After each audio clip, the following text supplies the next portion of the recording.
अच्युतं केशवं कृष्णदामोदरं रामनारायणं जानकीवल्लभं। जय कृष्ण गोविंद हरे मुरारी, हे नाथ नारायण वासुदेवा। राधे कृष्ण राधे कृष्ण राधे राधे राधे कृष्ण। ओम नमो नारायण, ओम नमो भगवते वासुदेवाय। जय श्री कृष्ण, राधे राधे, जय माता दी, हर हर महादेव, जय भोलेनाथ। एक ऐसी समस्या जो नकारात्मक ऊर्जा से आती है, एक ऐसी समस्या जो ऊपरी हवा लगने से आती है। बहुत सारी समस्याएं इस समस्या की वजह से पैदा होने लगती हैं। सबसे पहली तो बात ये होती है कि जब कोई नकारात्मक ऊर्जा अगर आपको असर करती है तो आपके जीवन में तहस नहस होना शुरू हो जाता है। जीवन की सारी चीज़ें बिगड़नी शुरू हो जाती हैं। आपका मानसिक संतुलन तक खराब हो जाता है। कुछ व्यक्ति ऐसे भी होते हैं जिन्हें नकारात्मक ऊर्जा दिखना शुरू हो जाती है। अब सोचिए उनकी मानसिक हालत क्या होती होगी जिन्हें नकारात्मक चीज़ें दिखना शुरू हो जाती हैं।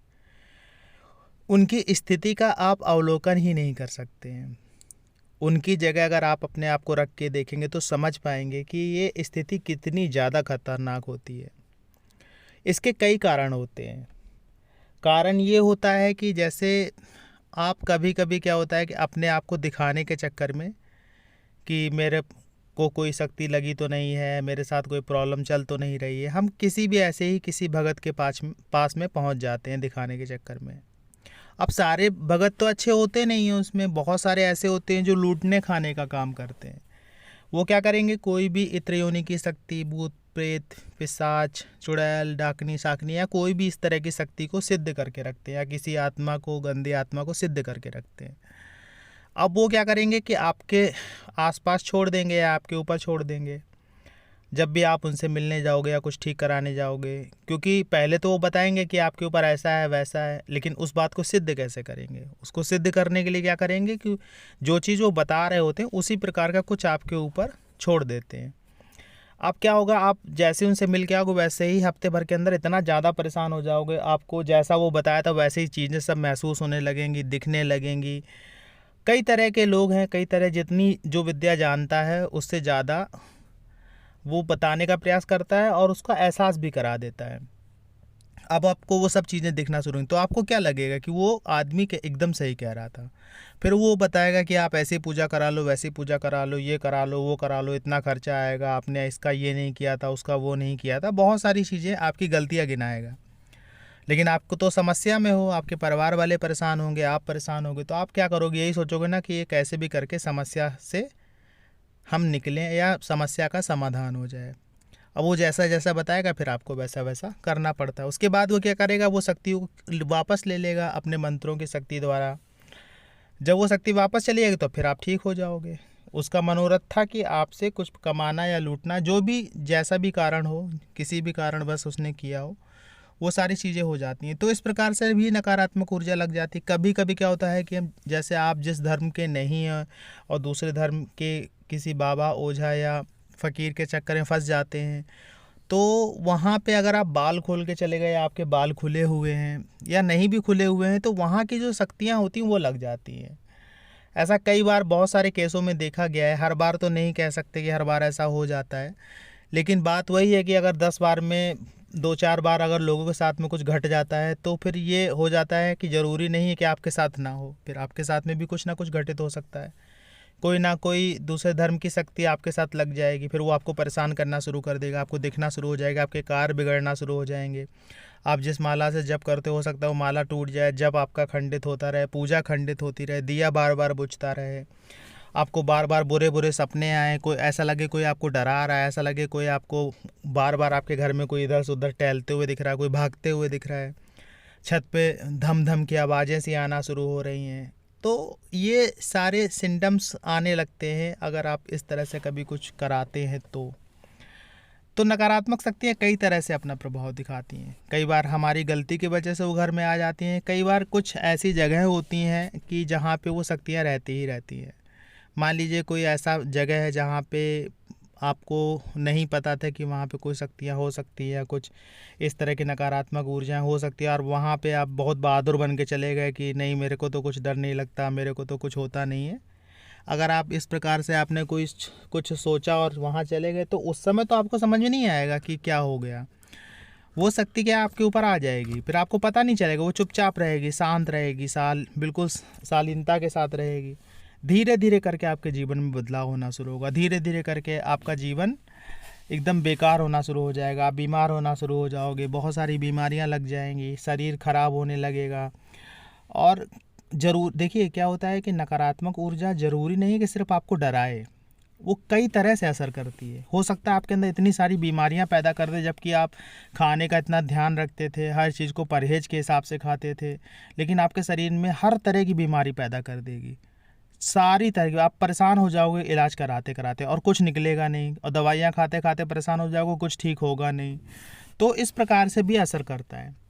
अब देखो, इसको आप ऐसे सोचोगे कि ये सब अंधविश्वास है, तो फिर अंधविश्वास है। जो ये सोचता रहेगा तो फिर वो सोचता रहेगा और झेलता रहेगा और बस दवाइयाँ खाता रहेगा और कुछ दिन में फिर निपट भी जाएगा, ये भी सोचिएगा। आपने देखा भी होगा बहुत सारे लोगों जो दवाइयों या इन सब चीज़ों के चक्कर में फंस जाते हैं, फिर उनका जीवन ख़त्म होने लगता है।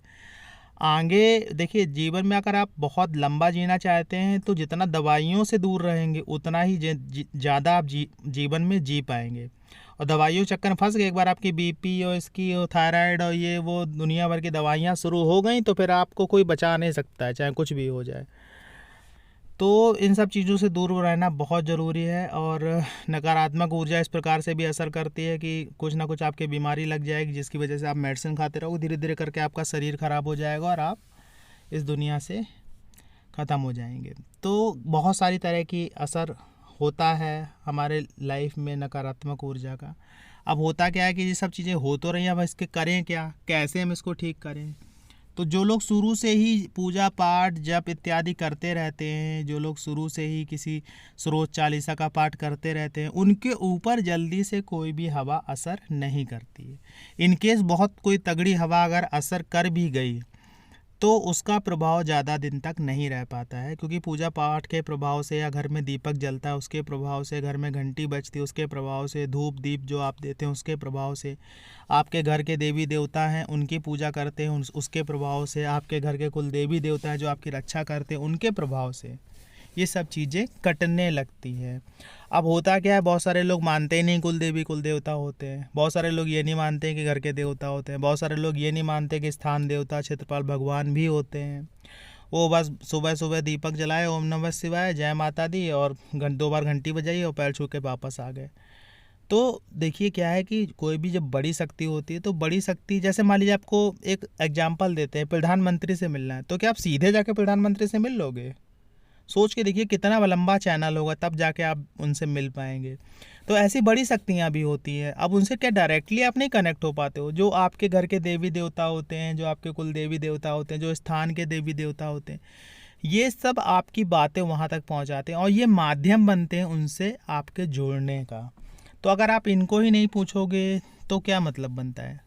मंदिर में तो आपने 50 फोटो रख रखी हैं भगवान की, पूजा खाली एक की कर रहे हैं, प्रसाद एक को ही चढ़ा रहे हैं, दीपक एक के लिए जला रहे हैं, तो बाकियों की क्या दिखाने के लिए रखा है कि देखो हम पूजा कर रहे हैं। अगर आप जितने भगवान मंदिर में रखते हैं तो सबकी पूजा करना है, किसी को रुष्ट मत करिए। ये तो वही बात हो गई ना कि 10 लोगों को आपने बुलाया घर पे, नाश्ता पानी खा लिया, एक को करा, 9 लोग मुँह ताक रहे हैं। तो ऐसा मत करिए। अगर आपने भगवान को स्थापित किया अपने मंदिर में तो सबकी पूजा करिए, और ऐसे भी कुछ भी लाके मत रख दीजिए। बाबा मिल गए तो उसकी फ़ोटो रख दी, वो बाबा मिल गए तो उसकी फ़ोटो रख दी, उधर गए थे वो उज्जैन तो वहाँ से एक फ़ोटो ले आए तो वो रख दिया आपने, फिर वैष्णो देवी गए तो वो फ़ोटो ले आए वो रख दी, मंदिर पूरा भर दिया फ़ोटो से और पूजा किसी की नहीं हो रही। तो ऐसा मत करिए, उतनी ही चीज़ें रखिए मंदिर में जितनी आप सेवा कर सकते हैं, पूरा सजाने की आवश्यकता नहीं है। और बहुत सारी जैसे प्रसाद के रूप में कोई फ़ोटो या इस तरह से कुछ मिल जाता तो उसे विसर्जित कर दीजिए सम्मान के साथ में, सबको सजाने की ज़रूरत नहीं है। अब बात हो रही थी नकारात्मक ऊर्जा की, पहुंच गया पता नहीं कहाँ पे। तो नकारात्मक ऊर्जा जैसे आपको बहुत ज़्यादा महसूस हो रही है तो उसके लिए हम एक ही चीज़ कहेंगे कि आपको मंदिर में जाके जाप करना चाहिए। देखिए शक्तियाँ बहुत प्रबल होती हैं नकारात्मक, इनसे बचने के लिए आपको दो ही भगवान बचा सकते हैं। पहले हैं हनुमान जी और दूसरे हैं माँ काली। माँ काली का मंदिर अगर मिल जाता है तो माँ काली का कोई भी मंत्र लेके या माँ काली की चालीसा काली माता की चालीसा अगर आप पढ़ लेते हैं, वहाँ पे जाके उनके नाम का स्रोत का पाठ कर लेते हैं, और जैसे आप हनुमान मंदिर में जाके हनुमान चालीसा का ही पाठ कर लेते हैं, तो आपको बहुत ज़्यादा रिलैक्स मिलेगा। लेकिन जब समस्या बड़ी हो तो पूजा पाठ भी बड़ा होना चाहिए। अब हनुमान चालीसा पढ़ रहे हैं तो ऐसा नहीं कि एक बार पढ़ के आ गए। एक माला कम से कम सीताराम सीताराम सीताराम सीताराम करके जप करिए। उसके बाद में हनुमान चालीसा पढ़िए। जितने बार आप पढ़ सकते हैं, 2 बार, 11 बार, 5 बार, 21 बार, जितना अधिक पढ़ेंगे उतना अधिक आपको इसका लाभ मिलेगा। इसी प्रकार से माँ काली के मंदिर में जाते हैं तो माँ काली के लिए आप सेवा करिए, भोग प्रसाद इत्यादि चढ़ाइए, उनसे प्रार्थना करिए, चालीसा का पाठ करिए। वहाँ पे जाके माता रानी के किसी भी मंत्र का जप करिए। उससे बहुत अधिक ऊर्जा आपके अंदर बढ़ने लगेगी, और जो भी नकारात्मक ऊर्जा होगी वो जल के नष्ट होना शुरू हो जाएगी। लेकिन जब बहुत ज़्यादा चीज़ें बढ़ जाती हैं घर में, जब आपको बहुत कुछ महसूस होने लगता है, तो घर की पूजा पाठ से फिर उतना असर नहीं हो पाता है। क्योंकि अगर कोई भी इंटेंसली आपके ऊपर इस तरह से क्रियाएं करवा रहा है तो जाहिर सी बात है उसके पास एक शक्ति अधिक है, और आपके पास में क्या है, कुछ नहीं है। आप तो कोरे कागज़ जैसे हो, थोड़ी बहुत पूजा पाठ कर लिया हल्की फुल्की, तो उससे कहाँ आप अपने आप को बचा पाओगे। और किसी के शरण में जाओगे तो ज़रूरी नहीं है कि वो आपको बचाए। पता लगा कि वो एक तरफ बचाएगा, दूसरी तरफ आपको फंसाएगा, तो वो भी एक समस्या है। क्योंकि सही व्यक्ति तक पहुंच आज के समय में बहुत मुश्किल है। सही गुरु मिल जाना, सही कोई भगत मिल जाना, कोई आपको सही चीज़ बताए, ऐसा व्यक्ति बहुत कम है। हर व्यक्ति अपना स्वार्थ देखता है आज के समय में, हर व्यक्ति अपना लालच देखता है आज के समय में। तो सबसे अच्छा क्या है, स्वयं ही इन सब चीज़ों से बचने का प्रयास करिए। और जिनको ये समस्याएं नहीं हैं उनके लिए ये है कि इन समस्याओं से बचने के लिए निरंतर का अर्थ ये है कि समय समय पर भगवान के मंदिर अवश्य जाइए। कोई भी घर के आसपास मंदिर हो, माँ काली का हो, हनुमान जी का हो, भोलेनाथ का हो, किसी भी मंदिर में ज़रूर जाइए। हर शनिवार के दिन जाके शनिदेव को दीपक चढ़ाइए। तो ये सब चीज़ें करते रहने से आपके अंदर एक अलग ही ऊर्जा का निर्माण होता रहेगा, और जब ये ऊर्जाएं बनती रहती हैं तो कोई भी शक्ति आपसे जुड़ने या टकराने की हिम्मत जल्दी से नहीं कर पाती है। क्योंकि उसे मालूम रहता है कि आप सेवक हो हनुमान जी के, उन्हें मालूम रहता है उन शक्तियों के आप माँ काली के सेवक हो, तो टकराने की हिम्मत करेंगे नहीं। क्योंकि उनको भी अपनी एक तरह से जो भी प्राण उनके होते हैं वो सब प्यारे होते हैं बहुत ज़्यादा, तो वो आपसे टकराने की हिम्मत नहीं कर पाएंगे अगर आप इतना करेंगे। आशा है ये जानकारी आपको अच्छी लगी होगी। जानकारी अच्छी लगी हो तो वीडियो को लाइक करिएगा, कमेंट में जय माता दी, जय श्री कृष्णा, हर हर महादेव लिखिएगा। मिलते हैं आपसे अगले वीडियो में नई जानकारी के साथ में। तब तक के लिए जय श्री कृष्णा, हर हर महादेव, जय भोलेनाथ, जय बजरंगबली भगवान, जय माता रानी, जय माँ काल का।